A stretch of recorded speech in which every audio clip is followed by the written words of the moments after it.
Good morning. Questions about adequate care for caregivers, or in our context, adequate care for ministers, appear more prevalent as ministers and congregations find themselves facing extensive ageing populations, social and economic strains, and at times issues of disaster. I really believe that the extent to which ministers have access to emotionally safe resources and support, especially in their abilities to care for themselves and others, will greatly impact their ability to thrive. When I was thinking of what to call this talk today, I thought about a number of titles. I could have called it Caring, Not Carrying, Reassuring, Not Rescuing, Caring Without Losing Your Mind, The Cost of Caring, When You Just Can't Care Anymore, or even Spiritual Exhaustion. Compassion fatigue can have a variety of definitions depending on the context with which it is used, but when I speak of it today, for those in ministry, I'm talking about a number of potential things. It may be the emotional residue you carry home with you at the end of a day, the thing that might keep you up at night or make you want to sleep all day, the gradual diminishment of the desire to help or serve others in need. And I think the word gradual is key here. Compassion fatigue develops over a period of time, and it's so slowly often that you don't even recognize it starting. It may be exhaustion, disconnection, feelings of despair, powerlessness. It may be a loss of motivation or an ability to experience joy, satisfaction, or feel or care for others. It may look like burnout. It might also be when we suddenly realize that our yeses are no longer as enthusiastic as they used to be. And I'm talking about compassion fatigue today because I really believe it is one of the occupational hazards of ministry. Every job has its hazards. Firefighters, for example, their hazards are obvious and the dangers that are involved for them. But for those in helping or caring industries, such as physicians, nurses, counsellors, teachers, and most certainly ministers, compassion fatigue is an occupational hazard. So I've spoken a bit about what compassion fatigue is. I want to now address the question of when does it happen and how does it happen? Because unless we are aware of the circumstances that lead to it, we will struggle to identify it when it is happening to us. Dr. Charles Figley is a world-renowned trauma expert and a pioneer researcher in the field of helper burnout. And he has called compassion fatigue a disorder that affects those who do their work well. Compassion fatigue affects us when we are committed to caring for other people, when we are aiming to do our work well. It has been shown that when we are suffering from compassion fatigue, we work more rather than less. And what suffers is our health, our relationships with others, our personal lives, and ultimately those who we are seeking to serve. Compassion fatigue can also happen after witnessing a traumatic event or supporting folk through a traumatic event or disaster. It usually emerges 6 to 18 months following the event and is characterized by apathy, inhibited emotional expression, poor self-care, and isolation. Generally, a person suffering from compassion fatigue loses interest in the activities where they previously found joy, and the people where they were previously most intimate, and often in hygienic and nutritional care for themselves. Compassion fatigue also occurs after caring for people who have experienced trauma and abuse. It can happen when you have worked long and hard and placed your ministry over your personal needs. It can happen as a result of not taking time off, of carrying the needs for others for an extended period of time, and not having somebody to help you carry your needs. I regularly talk with people in ministry who speak about being taught to die to self, or to take up their cross daily, or to put their hands to the plough and not look back. But I also regularly see ministers who are trying to live these statements out as a lifestyle And instead of dying to self, I see the death of their hopes, of their dreams, of their visions, and of their passions. And so how often does this happen? How common is it? Research in Scotland is limited. There's been a lot more research done on compassion fatigue in America. I think these statistics are interesting. The Association of Theological Schools reports in America states that in 2013, there were 73,005 theological and seminary students.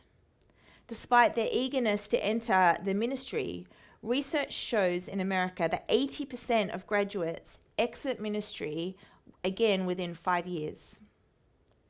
The challenges of ministry result in 1,500 ministers leaving ministry each month in America. This could be due to moral failure, spiritual burnout, or contention within churches. 80% of ministers in America report, in a study done of over 6,000 ministers, reported feeling discouraged and unqualified in their role. Another study done in America speaks to the difficult work of ministry and shows that 90% of ministers state they are frequently fatigued and worn out on a weekly or even daily basis. 75% of the ministers surveyed felt they were unqualified or poorly trained to lead and manage what the church was asking them to do. And this left them feeling disheartened in their abilities to minister. So we've established here and thought quickly about some of the statistics from America. But I wanted to mention a little bit of what I have seen in my role as pastoral support manager for the Ministries Council here in Scotland. I have seen a lack of self-care. I have seen exhaustion that's come about by ministers caring for vulnerable people over extended periods of time without receiving adequate care themselves. I have heard ministers speak of a lack of preparation for all that has been expected of them. I have heard ministers speak of a lack or a loss of trust in the national church, feelings of being let down and abandoned. I regularly talk with ministers who feel overburdened with the work and with the shortage of ministers.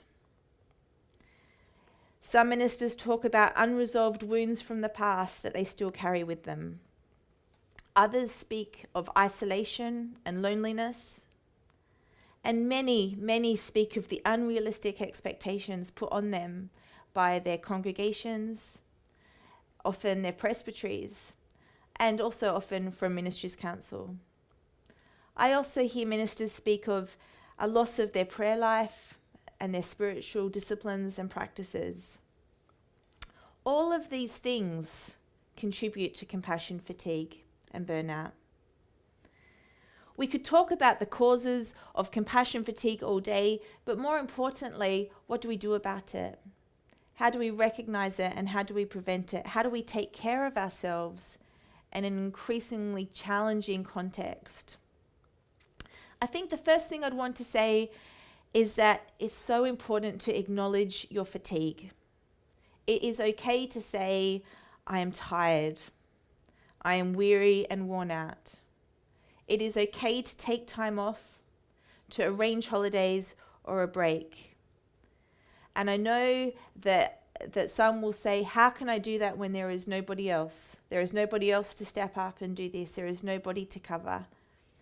But if we do not stop, then compassion fatigue will stop us.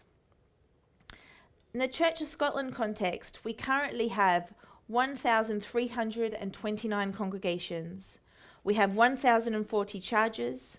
We have 786 ministers, 593 of which are male, 193 are female.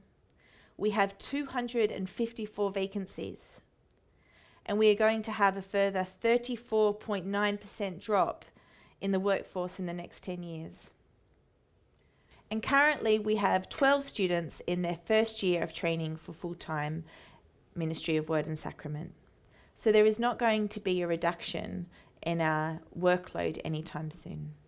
The needs will continue to increase. The demands placed on ministers are going to continue.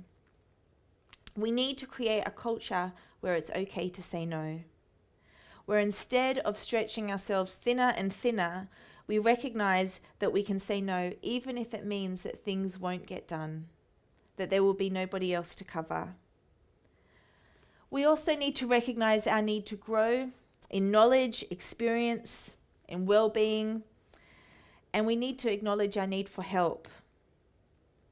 Often speaking to somebody like a counselor or a therapist, if we have witnessed trauma or abuse or journeyed with people through those situations, we need to recognize our need to speak to somebody about that. We need to recognize that there are support and development opportunities out there that would benefit us and our personal growth so that we can continue to serve and care for others effectively. Ascend offers a variety of support and development options to help prevent, manage, and help people recover from compassion fatigue. These include coaching, pastoral supervision, spiritual accompaniment, and pastoral support. I also think we need to encourage healthy ambition, worthy goals. Ambition is a word that sometimes we shy away from in the church. And I don't mean ambition in terms of the way that the world would see it, but having goals. One of my favorite quotes says, "Fatigue comes not because compassion gives out, but because change is not forthcoming." We will get tired and weary if we don't have goals to see things become different. If we feel trapped in our circumstances and things that are overwhelming, if we cannot see a way out, we need to be able to set ourselves goals, to be encouraged in those. Again, coaching and MDC can be great opportunities to identify what are these goals for me and how am I going to go about achieving them. We need to recognize our limitations. Most ministers are not trained counselors, trauma specialists, etc. And yet regularly as ministers you're expected to play those roles. Signposting to others who are trained in these roles is often the most supportive thing you can do for yourselves and other people. Again, in Ascend, we would like to support you by offering these signposting opportunities if people are looking for this.